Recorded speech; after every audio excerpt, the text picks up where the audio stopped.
नमस्कार साथियों, कैसे हो आप लोग? होप अच्छे होगे, मस्त होगे, पढ़ाई लिखाई भी चल रही होगी। और अभी 2024 में, सॉरी यार 24 2024 में आप लोग का एग्ज़ाम भी है, तो तैयारी तो चल ही रही होगी। इसमें पूछना क्या है ना। तो इस साल का ना क्या है ना कि अभी इलेक्शन भी है, 2024 में लोकसभा इलेक्शन है ना। तो आप लोग एक चीज़ तो गांठ बांध लो कि इलेक्शन कमीशन है ना, इससे क्वेश्चन आप लोग का बनना ही बनना है। और इसमें कोई दुमत नहीं है कि क्वेश्चन इससे नहीं आनी है। एक या दो या आर्टिकल से पूछ दे या 324 आर्टिकल से रिलेटेड क्वेश्चन पूछे, आना ही आना है ना। और कड़ी मेहनत करो यार, क्योंकि काफ़ी पैटर्न चेंज हुई है 2023 के बाद, है ना। जैसे किसी ने, अब पता नहीं किसने कहा है, बट कहा तो सही है, कल को आसान बनाने के लिए आज आपको कड़ी मेहनत करनी ही पड़ेगी। देख रहे हो जोड़ कहाँ दे रहा है, करनी ही पड़ेगी, कोई ऑप्शन नहीं है आपके पास, है ना। तो इसको मोटिवेशन ही समझो, है ना। असली मोटिवेशन तो आपके फैमिली है, गार्जियन है, जो आपको मतलब पढ़ने के लिए प्रेरित कर रहे हैं। असली मोटिवेशन वो होती है, लाइनों में क्या रखा है। चलिए, तो हम लोग इलेक्शन कमीशन स्टार्ट करते हैं ना। सबसे पहले ना आप लोग ये समझो कि इलेक्शन कमीशन है क्या, है ना। क्या है ये इलेक्शन कमीशन, है क्या? तो ऐसे समझते हैं इसको कि आप लोग ना एक गांव गांव देखिए, गांव गांव बहुत लोग गांव से भी पढ़ रहे होंगे भाई। तो वहाँ पे चुनाव होती है मुखिया का, बहुत जगह प्रधान बोला जाता है ना।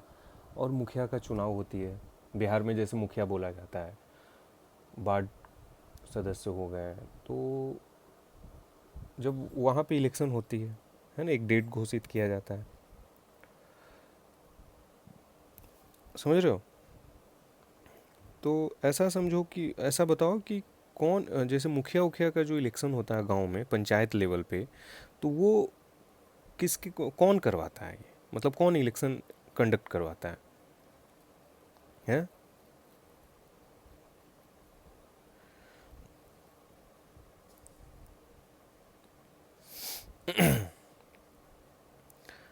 जैसे पंचायत में जो जो भी इलेक्शन होता है, तो स्टेट का हो गया तो स्टेट गवर्नमेंट और स्टेट इलेक्शन कमीशन, कमीशंस, है ना।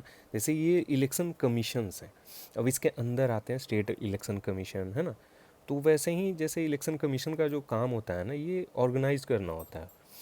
चुनाव जो है, जैसे अभी लोकसभा चुनाव होने वाली है, तो ऑर्गेनाइज कौन करेगा? इलेक्शन कमीशन करेगा, है ना। तो आओ इसी को आज हम लोग समझते हैं। पहले देखो, the election commission is a permanent and independent body established by the Constitution of India directly to ensure free and fair election in the country। ये जो बात है ना, इस पे जोड़ देना, free and fair election in the country, है ना, डायरेक्टली। समझ रहे हो बात को, है ना। मतलब इसका गठन जो है भारत के संविधान द्वारा देश में स्वतंत्र और निष्पक्ष चुनाव संपन्न कराने का उद्देश्य से किया गया था। अब इसका जो है संविधान में आर्टिकल 324 के अनुसार संसद, राज्य विधानमंडल, राष्ट्रपति और वाइस राष्ट्रपति, प्रेसिडेंट के पदों को निर्वाचन के लिए भी संचालक और निर्देश और नियंत्रण की जिम्मेदारी चुनाव आयोग की है। चुनाव आयोग मतलब इलेक्शन कमीशन की ही है, ठीक है। अब देखो,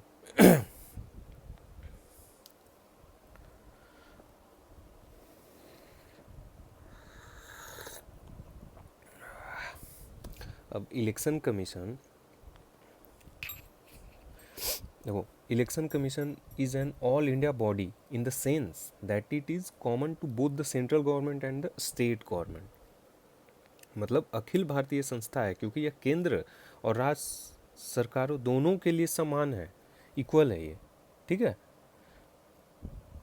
किसके? स्टेट और सेंटर के लिए, ठीक है।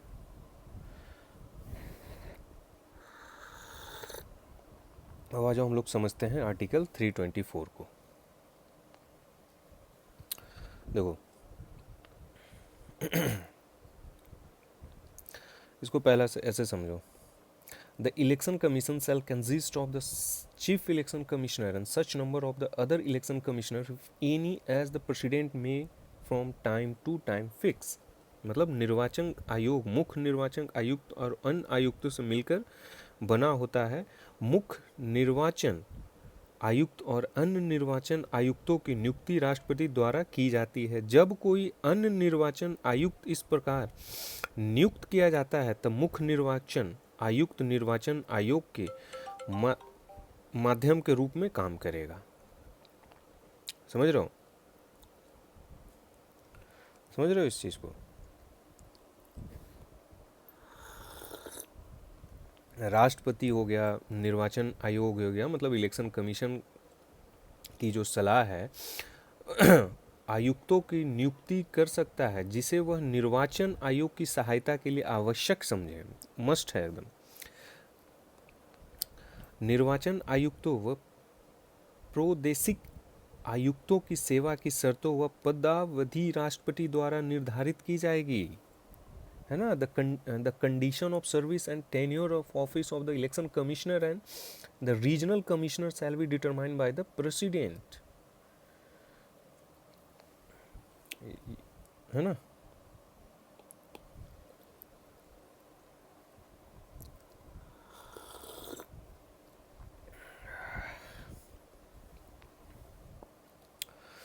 अब क्या, since its inception in 1950 and till 15 October 1989 the election commission function as a single member body. अब इसको ना कहानी की तरह सुनो पहले। देखो 1950 से 15 अक्टूबर 1989 तक निर्वाचन आयोग एक सदस्यीय निकाय के रूप में कार्य करता था जिसमें केवल मुख्य निर्वाचन अधिकारी होता था। मत देने का न्यूनतम आयु 21 से 18 वर्ष करने के बाद 16 अक्टूबर 1989 को राष्ट्रपति ने आयोग के काम के भार को कम करने के लिए दो अन्य मतलब इलेक्शन कमीशन आयुक्त को नियुक्त किया गया। इसके बाद आयोग बहुसदस्यीय संस्था के रूप में कार्य करने लगा जिसमें 3 निर्वाचन आयुक्त हैं। हालांकि 1990 में 2 निर्वाचन आयुक्तों के पद को समाप्त कर दिया गया था और स्थिति एक बार पहले की तरह हो गई थी। एक बार फिर अक्टूबर 1993 में 2 निर्वाचन आयुक्तों को नियुक्त किया गया। इसके बाद ये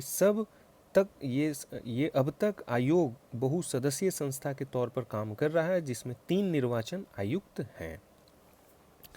मुख्य निर्वाचन मतलब चीफ इलेक्शन कमिश्नर और 2 अन्य निर्वाचन आयुक्तों के पास समान शक्तियां होती हैं, मतलब इक्वल पावर होता है तथा उसमें उनके वेतन भत्ते व दूसरे अनुलाभ भी एक समान होते हैं जो सर्वोच्च न्यायालय के न्यायाधीश के समान होते हैं। ऐसे स्थिति में जब मुख्य निर्वाचन आयुक्त व 2 अन्य निर्वाचन आयुक्तों के बीच,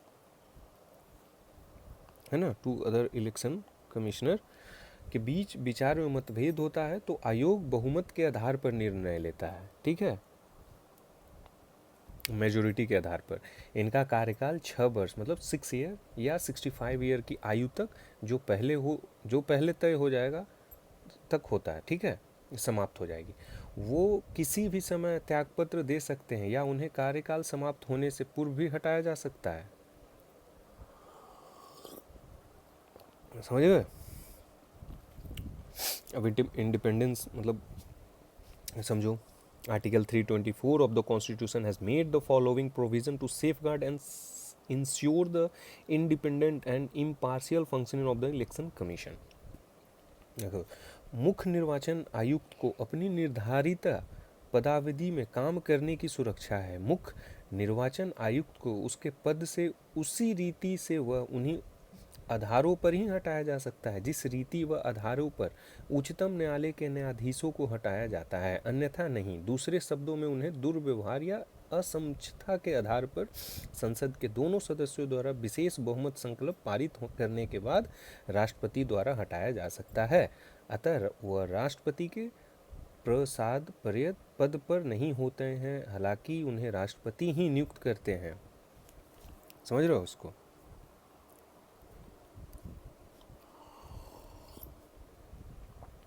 अब थोड़ा हम लोग इनका पावर और फंक्शन देख लिया जाए।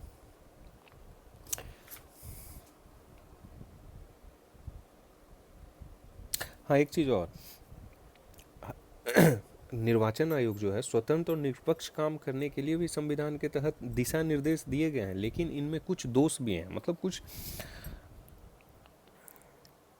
है ना, फ्लॉ भी है इनमें।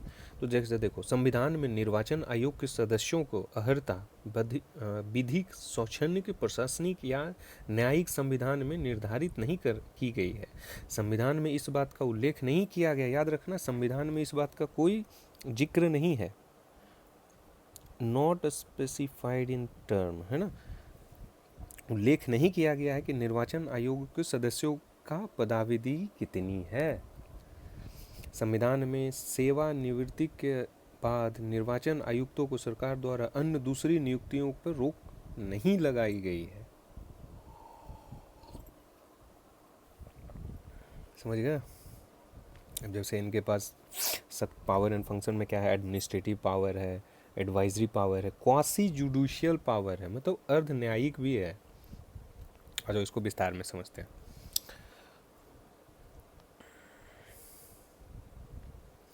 देखो, संसद के है ना, एडमिनिस्ट्रेटिव, एडवाइजरी, क्वासी जुडिशियल, संसद के परिसीमन आयोग, ठीक है, मतलब फंक्शन, है ना, टेरिटोरियल एरिया जो होता है, अधिनियम के आधार पर समस्त भारत के निर्वाचन क्षेत्रों के भूभाग का निर्धारण करना है, ठीक है, समय समय पर निर्वाचन नामावली तैयार करना और सभी योग्य मतदाताओं को पंजीकृत करना है, ठीक है, वोटर आईडी ये सब बनना है, निर्वाचन की तिथि और समय सारणी निर्धारित करना एवं नामांकन पत्रों का परीक्षण करना है, राजनीतिक दलों को मान्यता प्रदान करना एवं उन्हें निर्वाचन चिन्ह आवंटित करना, राजनीतिक दलों को मान्यता प्रदान करने और चुनाव चिन्ह देने के मामलों में हुए विवाद के समाधान के लिए भी न्यायालय की तरह से काम करना है, ठीक है, निर्वाचन व्यवस्था से संबंधित विवाद की जांच के लिए अधिकारी नियुक्त करना, निर्वाचन के समय दलों व और उम्मीदवारों के लिए आचार संहिता निर्मित करना, जैसे अभी लगी हुई है, तो है ना, है ना, कोड ऑफ कंडक्ट लगी हुई है ना अभी, निर्वाचन के समय राजनीतिक दलों की नीतियों के प्रचार के लिए रेडियो और टीवी कार्यक्रम सूची निर्मित करना, संसद सदस्यों के निर्हित से संबंधित मामलों पर राष्ट्रपति को सलाह देना, विधान परिषद के सदस्यों की निर्भरता से संबंधित मसलों पर राज्यपाल को परामर्श देना, रिंगिंग मतदान केंद्र, है ना, लूटना, हिंसा व अन्य गति जो होते हैं आधार पर निर्वाचन रद्द करना, निर्वाचन कराने के लिए कर्मचारियों की आवश्यकता के बारे में राष्ट्रपति या गवर्नर को आग्रह करना, सलाह देना, है ना, मतलब आगे से, है ना, समस्त भारत में स्वतंत्र और निष्पक्ष कराने के लिए चुनाव तंत्र का पर्यवेक्षण करना, राष्ट्रपति को भी सलाह देना कि राष्ट्रपति शासन वाले राज्य में एक वर्ष समाप्त होने के पश्चात, मतलब उसके बाद निर्वाचन कराए जाएं या नहीं, निर्वाचन के मद्देनजर राजनीतिक दलों की पंजीकृत करना तथा निर्वाचन में प्रदर्शनों के आधार पर उसे राष्ट्रीय या राज्य स्तरीय दल का दर्जा देना। समझ गए?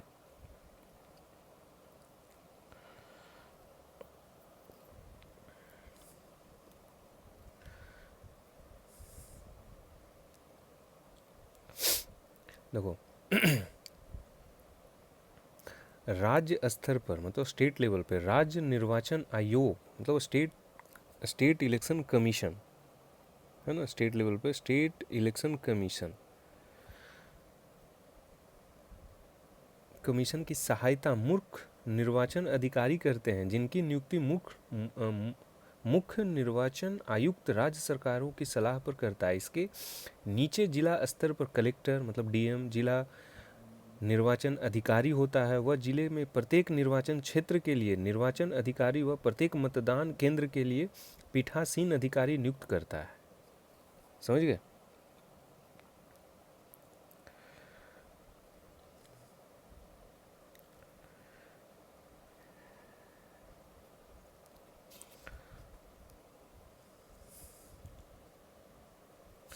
तो इसके लिए इम्पोर्टेंट मेन इसमें आपको याद जो करना है ना, ये आर्टिकल 324, इसको एकदम भाई रट लेना आप लोग, 324 को समझ गए ना। जैसे 324 में सारा है ना आपका,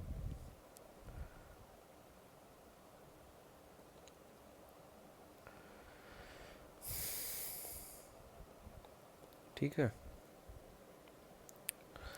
और हाँ, कुछ क्वेश्चन है, इसको ज़रा सा देख लो। Which of the following is a constitutional body? Election commission, finance commission, national commission for schedule caste, all of the above. इसका आंसर ज़रूर देना। और which statement about the election commission is not correct? याद रखना, election commission is not correct. It is a permanent and independent body. It is responsible for getting conduct the election of president, vice president and municipal corporations. Article 324 of the constitution investigates the provision relating to the election commission. This is an all India institution. इसका देख लेना, article 324 मैं बार बार बोल रहा हूँ, है ना, इसमें सारा कुछ आ जाता है। इसका पावर क्या है, फंक्शन क्या है, जो मैं बताया हूँ, इसको याद रखना। इसके पास एडमिनिस्ट्रेटिव के साथ एडवाइजरी, क्वासी जुडिशियल भी पावर होते हैं, अर्ध न्यायिक, ठीक है, याद रखना ये, है ना। चलो, फिर मिलते हैं दूसरे वीडियो में, है ना। चलो, जय श्री राम।